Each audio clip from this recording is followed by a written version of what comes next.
Hi guys, welcome to week one.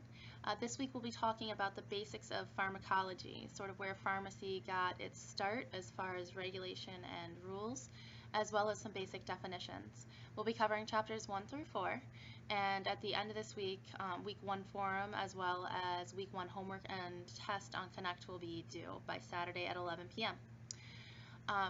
Chapter 1 talks about the major areas of pharmacology and definitions. So pharmacodynamics is the study of the action of drugs on living tissues, whereas pharmacokinetics is the study of the processes of drug absorption, distribution, metabolism, and excretion. Those four words are commonly referred to as ADME in the pharmacy world. So whenever you think about pharmacokinetics, think about kinetics meaning to move, how the drug moves through the body. And as far as dynamics, that's always on living tissues. Pharmacotherapeutics is the study of the use of drugs in treating disease, whereas pharmacy is the science of preparing and dispensing medications. And if you guys are trying to follow along, usually I lecture right off the PowerPoint slides, which are under the weekly tabs in Sakai. So this is PowerPoint presentation from chapter 1, right under the week 1 tab. Okay? And sometimes I'll mention slide numbers just to kind of help you guys get an idea of where I might be. I do talk fast. This is why probably video lectures are good. You can slow me down and rewind it and listen to it over again. So the next, on slide 7, the next definitions we're going to talk about are posology, which is the study of the amount of drug that is required to produce therapeutic effects. Therapeutic meaning the drug is doing what it's supposed to do and it's not harming the patient. Sort of the next step in that is toxicology, which is the study of harmful effects of drugs on living tissue. And that's the point at which the drug becomes toxic or harmful to the body. So where do drugs come from?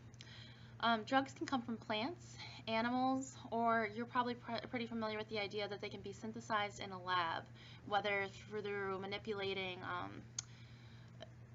different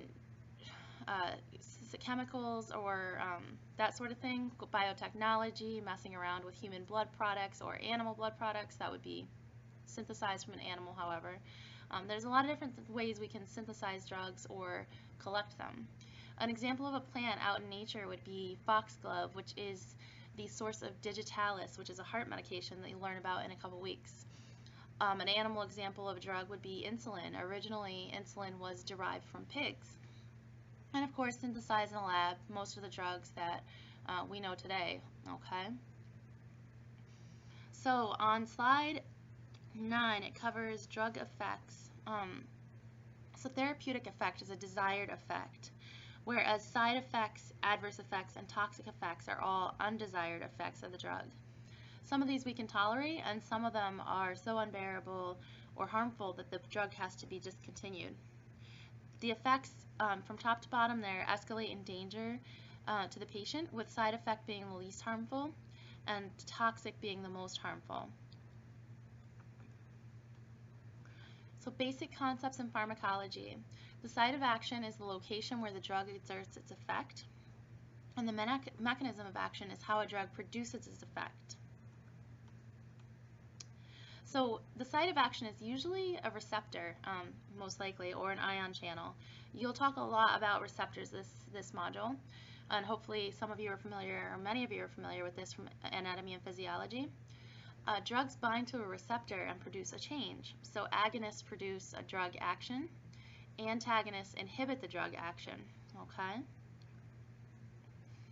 The next slide covers dose response curves, which shows, the first one there on the left shows the response of the drug proportional to the dose.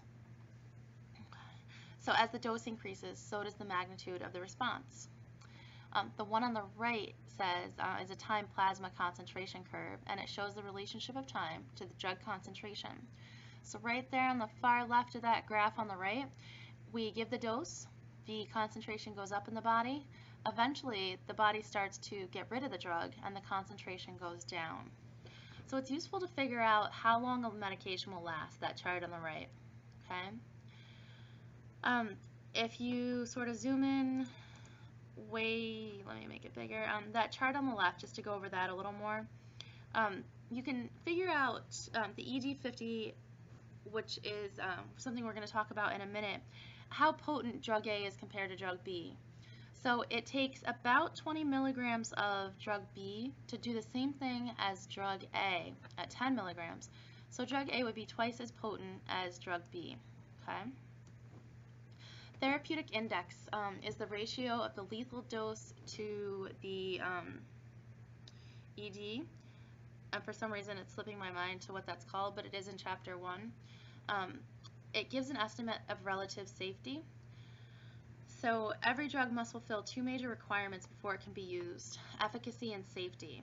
The therapeutic index gives an estimate of the safety of a drug, and all drugs can produce adverse and toxic effects if taken in excess. Most adverse effects are dose dependent, but some are dose independent.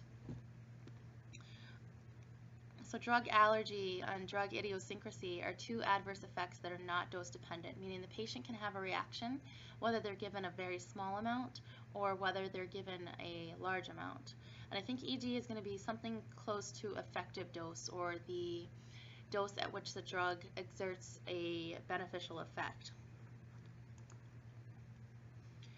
Okay, so moving on to naming drugs. Drugs have 3 different names. Chemical, which is the long, super chemistry-related name of the drug, which nobody ever uses.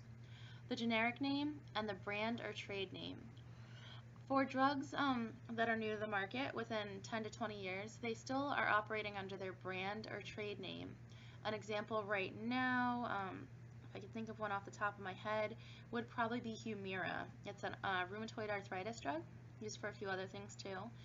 And Humira is not that old, so it hasn't been around that long. It's still under patent.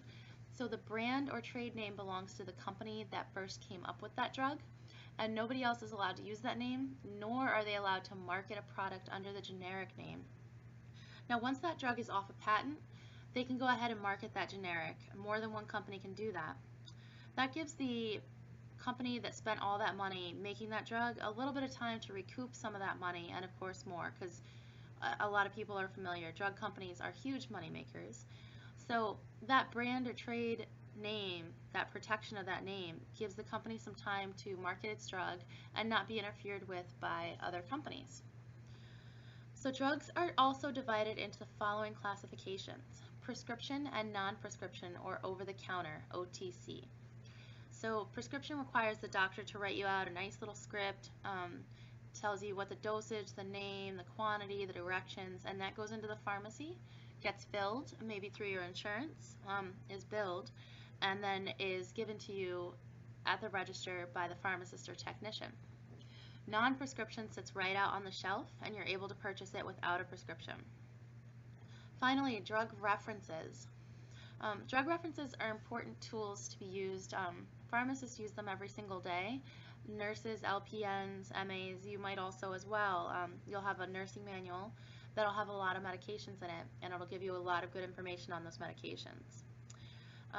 So there are several drug legislation acts as well that are covered, I think, in this book.